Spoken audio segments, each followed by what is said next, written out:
Most people think consulting is about spreadsheets and suits. They're wrong. It's about becoming someone you don't recognize. By the end, you won't remember who you were before. This is your life, every level, no filter. Level 1, the offer. Business analyst, year 0. The email comes on a Tuesday.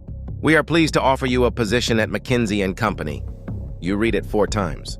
You screenshot it before you accept. You're 22. You don't fully understand what you've just walked into. Your starting salary is $110,000. Plus bonus, plus relocation, plus signing. Your college friends are making $58K at marketing firms. You say nothing, you just smile. Orientation is in Chicago. You fly business class for the first time.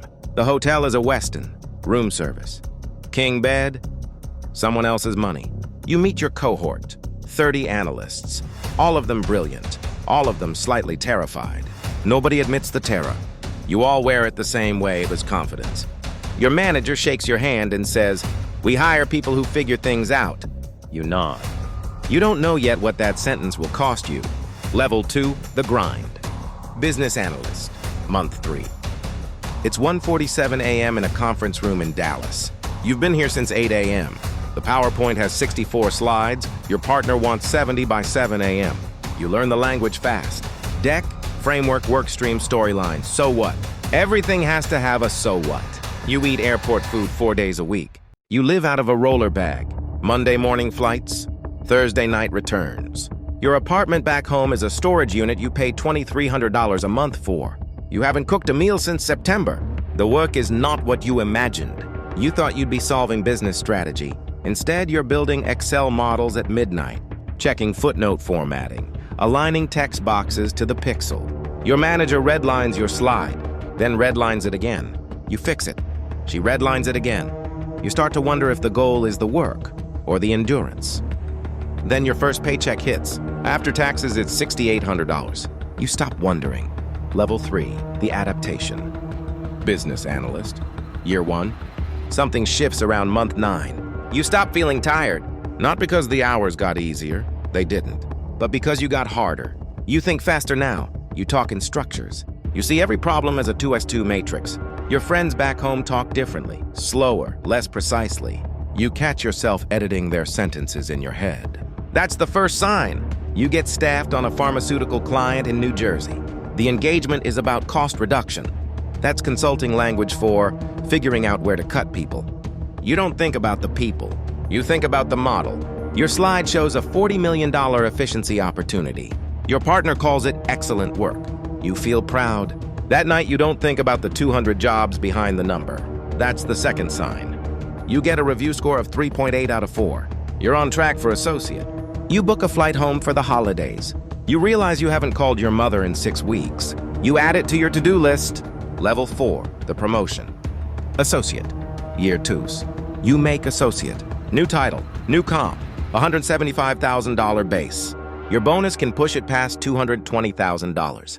You're 24. You manage analysts now. People your age look to you for direction. You give it without hesitation. That surprises you, how natural it feels. The client is a global bank in London.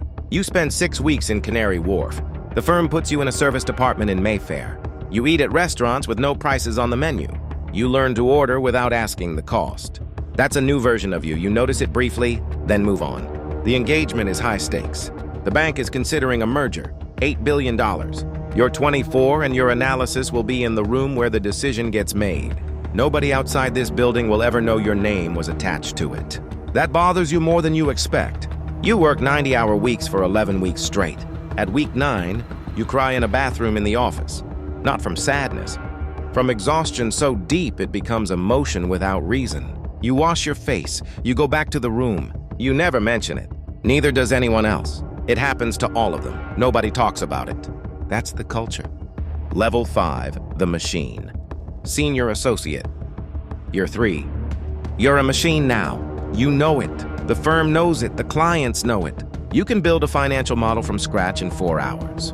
You can walk into a boardroom with 0 preparation and command the room. You speak. Executives listen. You're 26 years old. You've advised a Fortune 100 CEO on restructuring his entire supply chain. He's 58. He's been in business for 30 years. He took your recommendation. That kind of power is a drug. And you are not immune. Your personal life is a list of casualties. A relationship ended at month 14. She said you were never present. She was right. You were always somewhere else, physically, mentally, emotionally. You said consulting was temporary, a stepping stone. That was a lie you told yourself. You now have a car you barely drive, an apartment you barely sleep in, and a savings account with $180,000 that you haven't touched because you've had no time to spend anything.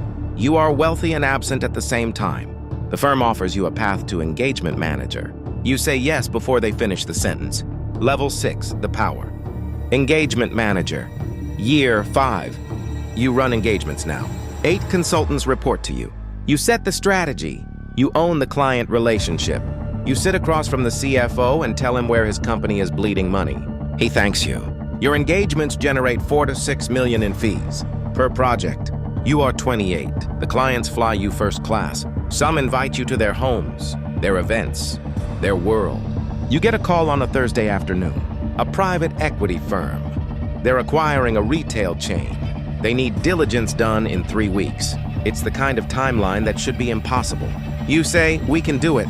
Your team works through weekends. One of your analysts, sharp kid, 22, comes to you on week 2. He says he hasn't slept more than 4 hours in 9 days. You look at him. You remember being him. You say, push through, the client needs this. He nods and goes back to his desk. You hear yourself say it and something cold runs through you. You used to be the one asking for mercy. Now you're the one withholding it. The deal closes. The client is thrilled. You get a handwritten note from the PE managing partner. You frame it. Level 7, the cost. Engagement manager, year 6. The money is extraordinary now. Total comp with bonus and profit sharing, $340,000. You have a financial advisor, a tax strategist, a weekend house upstate. You take 1 vacation a year. It's 10 days in Italy or Japan. You spend 4 of those days on calls. Your parents visit your apartment. Your mother opens the refrigerator. It has sparkling water, black coffee, and leftover Thai food from 3 days ago. She closes it without saying anything. That silence is louder than anything she could have said. You look around the apartment through her eyes for a moment. Beautiful. Empty. No photos, no mess, no evidence of a personal life. A showroom. You get the call about principal track. It's the last step before partner. Partner means equity. Partner means ownership. Partner means you've won. You start the process. The hours get longer. The weekends disappear completely. You stop calling it sacrifice. You call it investment. That's how you survive it. Language. Level 8, the summit. Principal, year. You're a principal. You're responsible for business development now. That means selling, bringing in clients, closing deals, building a book. Everything before this was executing someone else's vision. Now you have to convince billion-dollar companies to trust you with their futures. You fly to Houston on a Monday. Energy client. Potential $12 million engagement. You sit in a glass boardroom 50 stories up. 11 executives across the table. You present for 40 minutes. No notes, no hesitation. The room is silent when you finish.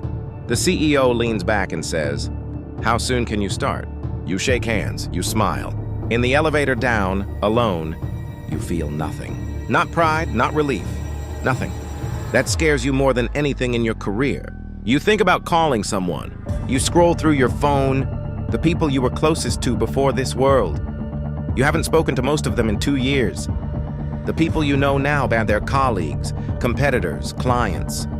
You close your phone, you open your email. Level 9, the breaking point. Principal, year 9. Something cracks. Not dramatically, not all at once. It cracks the way old buildings crack. Slowly, invisibly, until one day a wall falls. You're in Frankfurt, a restructuring engagement, a manufacturing company. They need to cut costs by 30%. You know what 30% means. Jobs, families, livelihoods. You build the model anyway, but this time the number doesn't slide past. It lands. You stare at the spreadsheet at 2 a.m. in your hotel room. The cell reads, 1,400 positions eliminated. You think about the analyst you pushed 9 years ago. You think about your mother's refrigerator.